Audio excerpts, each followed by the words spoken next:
All right, fellas, welcome back to the Mill Playbook. Back in the house. Today, We're going deep. we are going deep on something Deep. that is not just Economics 101. No, sir. It is Life 101. It's life. Yeah. Supply and demand. You know, it's wild how many guys sleep on this. They think it's just some dusty textbook stuff. Yeah. But yeah, this is the matrix. This is the matrix. Understanding this is like having a cheat code for life. Absolutely. Mm-hmm. And today we're going to show you how to use it to your advantage. That's right. All right, so when we talk about the market, Oh, yeah. we're not just talking about Wall Street. Oh, we're In fact, teaching we're talking about the game. the game. Everywhere. Everywhere. The job market. Yeah. The dating scene. The dating scene. Even that limited edition sneaker drop that had everyone going crazy. Oh, yeah. Hype beasts. Okay, so it's any place where there's an exchange happening. That's right. An exchange of value. An exchange of value. Yeah. Okay, Yeah. so in each of these markets, you have two key players. That's right. Supply and demand. Two sides of the same coin. Two sides of the same coin, all right. All right, so supply is how much of something is out there, Okay. and demand is how much people want it. All right, so how bad do they want it? It's that simple. Okay. Yeah. All right, so let's say there's this amazing new video game, Yeah. as everyone's hyped about. Okay. There's only a limited number of copies available at launch. Limited supply. Low supply, massive demand. Uh-huh. What happens? Boom, the price skyrockets. That's like, People are camping out, paying crazy markups online. oh yeah, All because they got to have it, they got to have it. you know. It's that fear of missing out, FOMO, FOMO. big time. All right, so it's like that concert ticket for your favorite band, Mm-hmm. where the closer you get to the show, Yeah. the more those tickets are worth. Scarcity, my friend. Scarcity Scarcity drives value. drives value. Yeah. It's like trying to find a decent wingman on a Saturday night. Yeah. Laughs. Low supply, High demand. high demand. High demand. All right, so let's break down supply a little further. Okay. Okay, there are a few things that affect how much of something is available. Mm-hmm. First, you've got technology. That's right. The more complex something is to make, Yeah.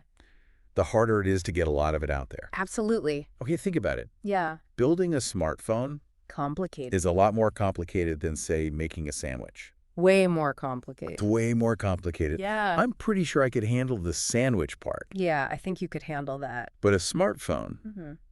I'd probably end up with a pile of spare parts and a very confused look on my face. You and me both. All right, then there's the cost of resources. Resources. If the materials are rare or expensive, Mm-hmm. that impacts how much a supplier can actually produce. It all plays into it. Right. Makes sense. Yeah. It's like if we suddenly needed vibranium to make those smartphones, Ooh. we'd have a serious supply problem. Wakanda forever. Boom. But yeah, you'd be paying a king's ransom for that phone. Then, of course, there's profit. Profit. The more money someone can make selling something, Uh-huh. the more of it they're going to want to produce, right? It's basic economics. Got to make that paper. Gotta make that paper. Got to get that bread. It's like if every guy suddenly decided they needed a vintage leather jacket, Oh, yeah, the price of those bad boys would go through the roof. 100%. Okay. And finally, you can't forget about competition. Competition. If there are already a ton of guys selling those jackets, it's going to be harder for a new seller to break in. It's a tough game. Yeah. All right. So we've got technology, Yep. resources, Uh-huh. profit, Mm-hmm. and competition all influencing supply. All factors. All factors. Got it. Got it. Now let's talk about the other side of the coin. Yeah. Demand. Demand. What makes us guys want things? Well, some things we just need. Okay. Food, water, shelter. The essentials. The essentials, you're going to pay for those no matter what. No matter what. But beyond that, Yeah. it gets interesting. Yeah. Income or buying power plays a big role. How much you can play the game. Exactly. The more money you have, the more you can spend, What? even on things you don't strictly need. Makes sense. Yeah. Then there are preferences.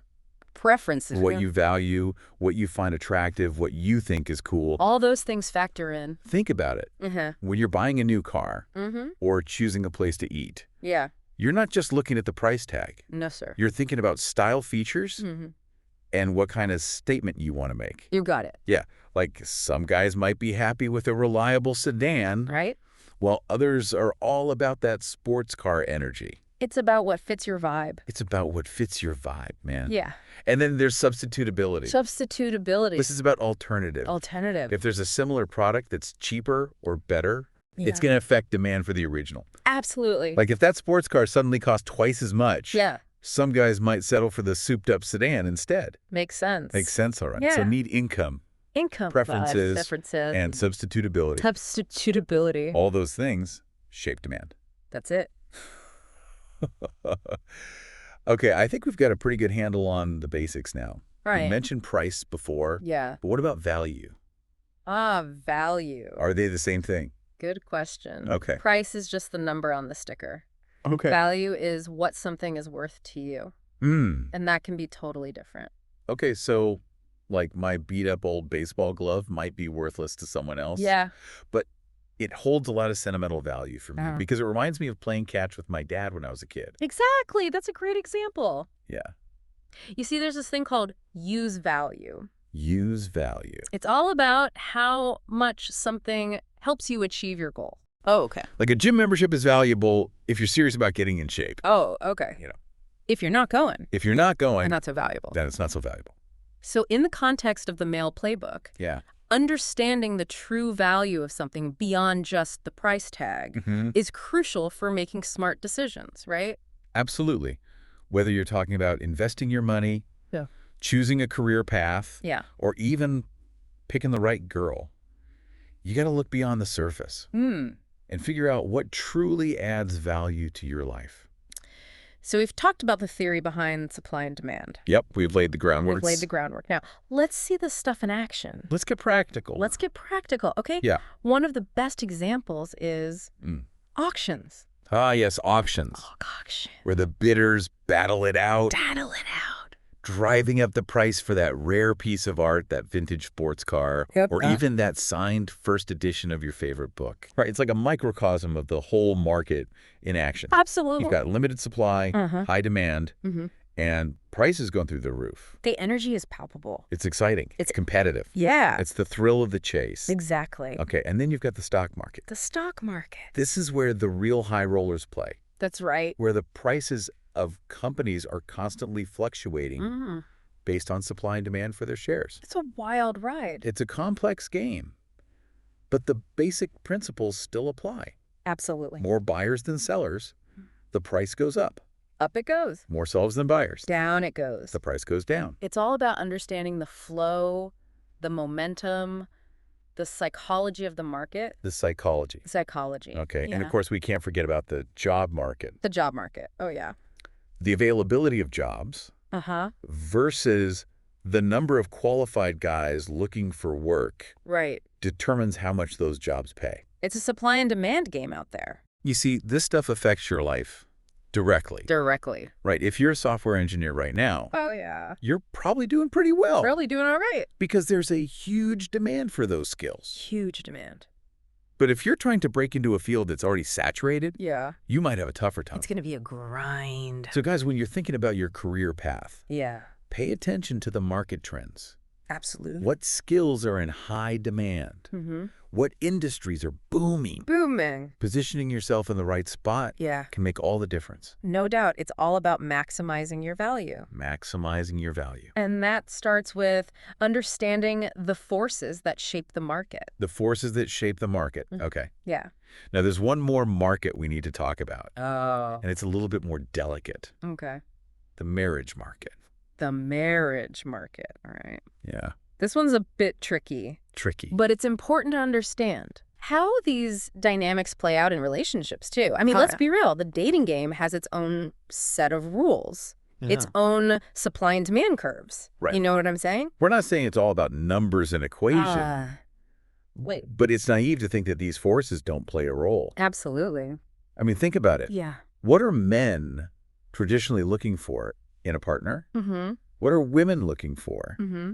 And how does the availability of people who meet those criteria affect the dating landscape? It's all connected. It's all connected. Yeah. All right, so we're going to dive deeper into this whole marriage market thing after the break Let's do it. and discuss how you can use this knowledge to your advantage in the game of love. We'll be right back. Don't go anywhere. All right, guys, welcome back. We're back. We're knee deep in this whole supply and demand thing. That's right. And we're about to wade into some potentially choppy waters. Oh, yeah. The marriage market. The marriage market. All right, now before we go any further, Yeah. let me just say that we're talking about broad trends here. broad stroke. Not individual cases. Not individual cases. Okay, every relationship is unique. Everyone is unique. And we're not trying to reduce love to some kind of economic equation. Not at all. Okay. No. We're just trying to give you guys some insights, Yeah. some tools for understanding the dynamics at play, Frameworks for thinking about it. frameworks for thinking about it, okay? Yeah. So let's jump back in. Let's do it. We were talking about how societal trends and gender roles can impact the supply and demand situation in the dating scene. Yeah, it's a big factor. And one of the biggest changes in recent decades has been the rise of female economic empowerment. Huge. Huge. Women are more independent now, more career-focused, More options? less reliant on men for financial security, Absolutely. okay? And that has a huge impact on the demand side of the equation. It changes the whole game. Think about it. In the past, a woman's options might have been limited if she wasn't able to find a husband who could provide for her. Right. Traditionally, that was the setup. But now, women have more choices, more freedom to pursue their own goals and ambitions. They're calling the shots. So the pool of women who are actively seeking a traditional husband-provider has shrunk. Well, it's definitely shifted. It's shifted. Okay. Yeah, the landscape's different now. And that creates a different dynamic. For sure. Men are still looking for partners, Of course. but the traditional supply of women who fit that old-school mold might be less readily available. Yeah, they might have to adjust their expectations a bit. Adjust their expectations? Yeah, be open to different types of relationships, different dynamics. Okay, so how does that affect the demand for men? Does it make them more desirable?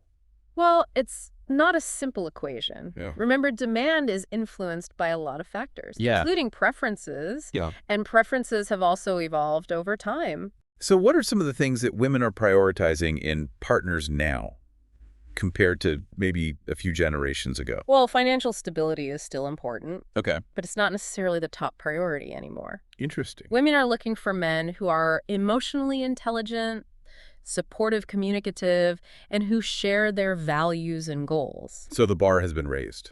You could say that. Okay. And that's not a bad thing. Yeah. It just means that men need to step up their game. Step up. Yeah. It's not enough to just have a good job anymore. No, sir. You need to be well-rounded. You need to have something to offer beyond just a paycheck.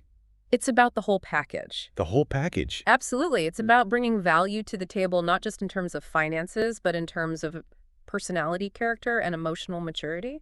So guys, if you're out there playing the dating game, pay attention. This stuff matters. This stuff matters. It really does. And remember, it's not just about attracting a partner. It's about building a strong, healthy relationship. And that requires understanding communication and a willingness to adapt to the changing dynamics of the, let's call it, the relationship market. Okay, now I know this whole marriage market analogy can be a bit controversial. Yeah, I know what you mean. Some people might find it offensive or reductive. I get it. It's a sensitive topic. We're Okay. not saying that relationships are purely transactional or that people are just commodities to be bought and sold. Right. That's ridiculous. It's just a way of understanding certain trends and patterns. It's a framework for thinking about complex issues, but it doesn't capture the full complexity of human relationships. Right. Okay. So let's shift gears a bit and talk about how these supply and demand principles apply to other areas of life. Sounds good. We talked about the job market before, but I think it's worth digging a little deeper. Absolutely. The job market is a prime example of how supply and demand determine value. Okay, how? So, If there's a high demand for a particular skill and there aren't many people who have that skill, those guys can command top dollar. like software engineers or data scientists? Yeah, those are hot skills right now. They're in high demand right now, so companies are throwing money at them to get them on board. It's a seller's market for those guys. And on the flip side, if there's a surplus of workers in a particular field, wages tend to be lower because there's more competition for those jobs. That's all about supply and demand. So guys, if you're thinking about your career path, pay attention to the market trends. What skills are hot? What industries are growing? Do your research. Positioning yourself in a high-demand field can give you a serious edge. No doubt. It's all about maximizing your value. And that starts with understanding the forces that shape the market. The forces that shape the market. Now, this applies to entrepreneurship as well. If you're Yeah. starting a business, you need to identify a product or service that's in demand but has limited supply.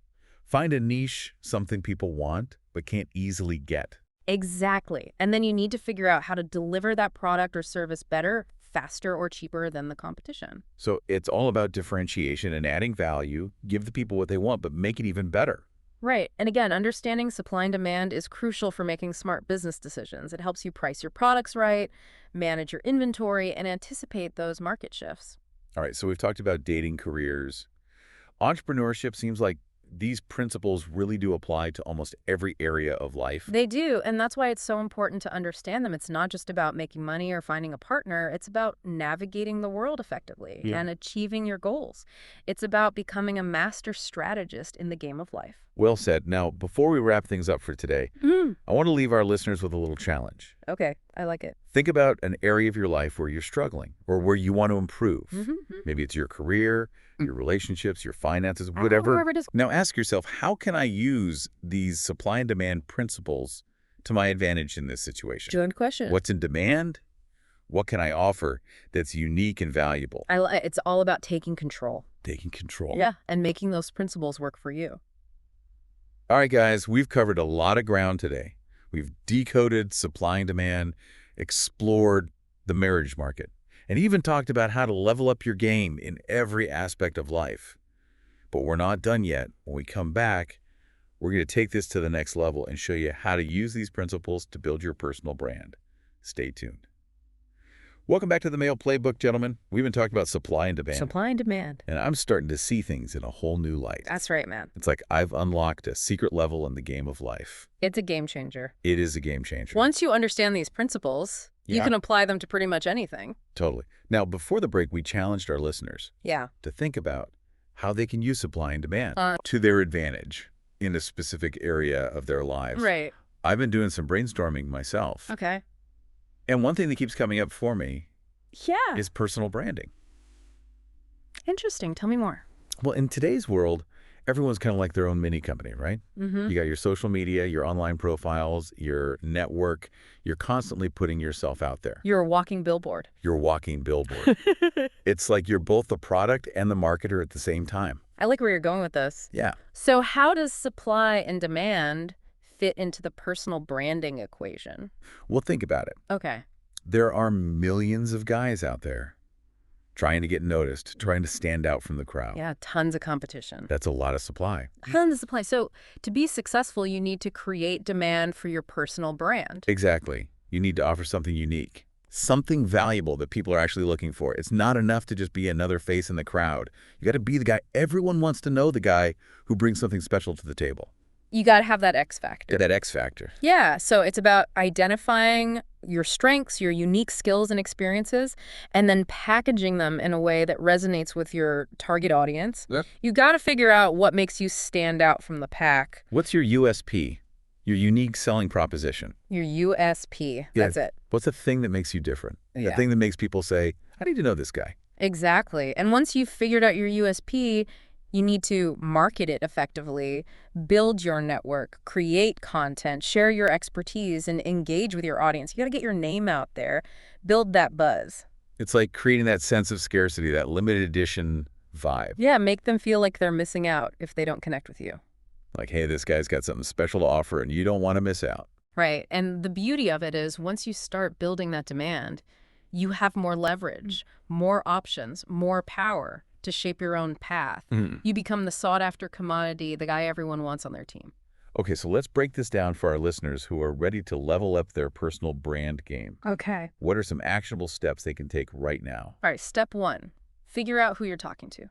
Who's your audience? Identify your target audience. Who are you trying to reach? What are their needs and desires? Don't try to be everything to everyone. Right. Focus on a specific niche, a group of people who will truly appreciate what you bring to the table. Okay, next. Nail down your USP. What makes you different?